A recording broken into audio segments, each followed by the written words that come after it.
So ladies and gentlemen, with a total of 22 Olympic medals, please join me in a cheer to welcome the most decorated Olympic athlete of all time, the extraordinary Michael Phelps.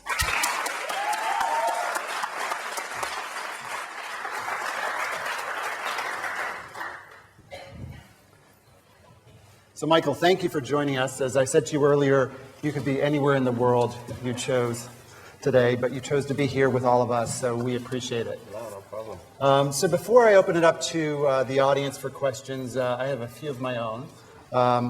First, you put on quite a show for us over the past week and, cemented your position as a global sports icon. So tell us a little bit about your experience here in London and some of the moments that really meant the most to you. It's hard to really even start going through what went through my head this week. From the moment we got here and, realizing this was not only my last swim meet, but my last Olympics. And, the emotions were just flying all week. And obviously not starting the way that was ideal, but, I was able to finish with, a pretty good week. And the moments that I shared with, my family, my friends, my teammates through the week were moments that I'll have forever. And, I've been able to, I can say I can look back at my career and say I've been able to do everything I wanted to.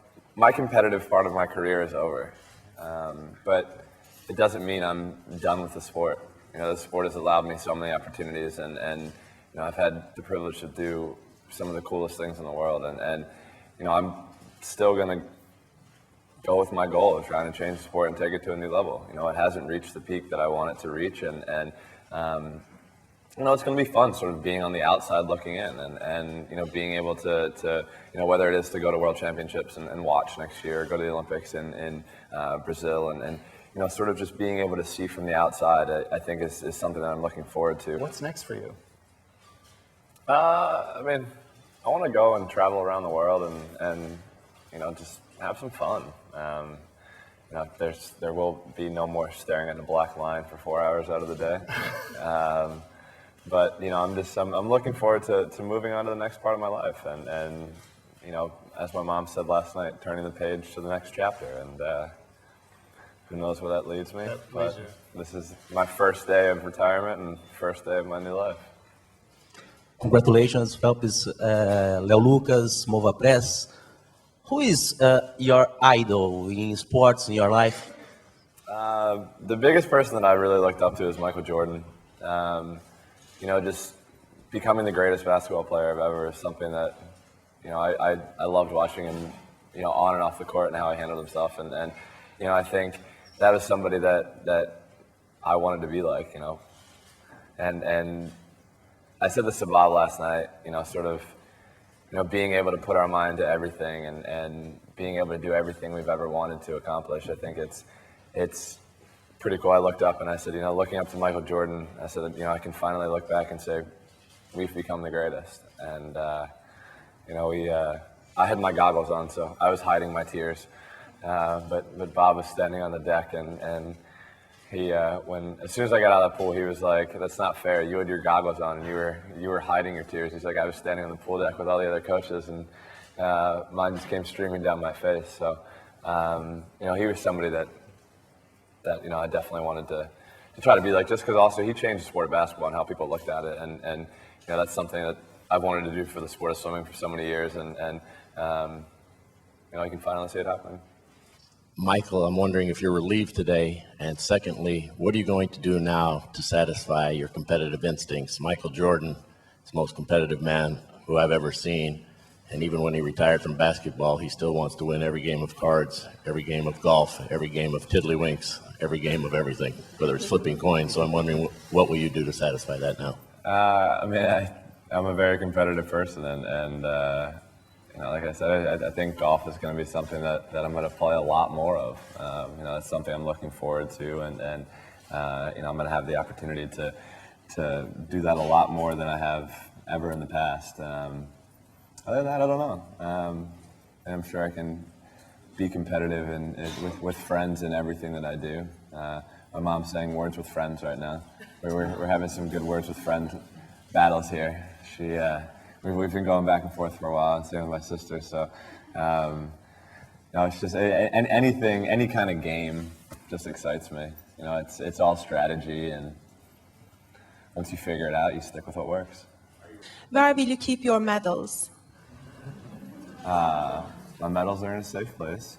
They're in a secret place. If I go and swim anywhere else, it will probably be in like an ocean. I mean, I'll be able to actually like enjoy getting in the beach or something like that. You know, I've had the privilege of being on a couple of vacations, and I just never want to get near the water because I spend so much time in the water. So, you know, hopefully I'll be able to jump in and enjoy it and actually have fun sort of just splashing around with friends. God, I hate this question because I never know what to say. The question was, what medal do I like the most, and what medal do I hate losing the most? I mean, there have been so many amazing races. I mean, I think the best one was probably my first one back in 2004. You know, being able to win the first gold medal the very first day of swimming in the 400 IM is probably one of the coolest moments, just because it's the first one, and you know, it just shows that hard work does pay off. One I hated losing the most, probably the 200 fly here. Just, you know, that's Chad handed me my third defeat, and sort of my, you know, the last 10 years. So, you know, if I could go back and swim that race again, I would love to. But, you know, that's how I prepared myself, and I know that. But no, I'm not coming back. Don't get any ideas. But, you know, like I said before, Chad prepared himself for that race, and he was the more prepared swimmer. And that's how he got his hand on the wall first. And I know that, and I realize that. Over here.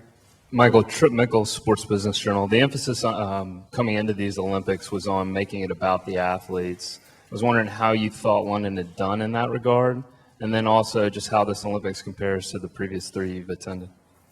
You know, every Olympics is so different. You know, Sydney, I remember most of it, not too much. Seems like it's so long ago. You know, obviously I've been able to build through these last, I guess, my 4 Olympics, but you know, the food is definitely better here. I'll say that. Food in the dining hall is definitely better. But no, it was just, I don't know. It was this was a very special Olympics. You know, I think every moment that I've had has been you know, something that I'll have forever, and the moments are just priceless. You know, sort of being able to have the experiences that I've had. I mean, I don't even know where to begin to try to put them into words. But, you know, being able to go out and represent your country, I think, is the coolest thing, and especially at this level. You know, being able to come to the Olympics and wear the stars and stripes. You know, for me, there's nothing better than that. Hi, this is Tatiana Benza from W Radio from Colombia. Congratulations. You've been called the greatest Olympic athlete of all times. How does that make you feel? And is it possible to find other challenges after being called like that? I said all along that I just wanted to be the first Michael Phelps. You know, I wanted to do something that nobody else has ever done before. And I've been able to do a lot of first. And that's something that I'm proud of, you know, something that I've worked to be able to achieve. And you know, it's been, like I said, a long career, but it's been a great career. And you know, I'm happy and you know, ready for the next chapter. Yeah, what are your views of London? What are your views of London as a host city?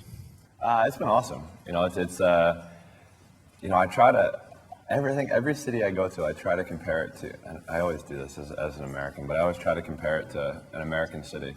And I love New York, and you know, I think it's London and New York have a lot of similarities, and I think it's awesome. You know, I was coming down, I was driving down, you know, from the Village last night and going through sort of the city a little bit, and it was just fun being able to see different parts of the city, and you know, we were coming over the bridges this morning, you know, being able to see Big Ben and Parliament. You know, that was the first time I'd seen him this whole trip. So It's just cool being able to go around and see more of it, and hopefully over the next couple of days I'll be able to enjoy it a little bit more, and I'll be able to have time to go out and see London how you're supposed to. I don't know how you're supposed to, but I have some friends who live over here, and I'm going to ask them what to do and what to see, and I'm definitely going to enjoy this one more than I have, more Olympics than I have in the past. It's just cool being able to just have fun and enjoy, and I've said this so many times to you guys, but that's all I really wanted to do this Olympics, and I've been able to do it.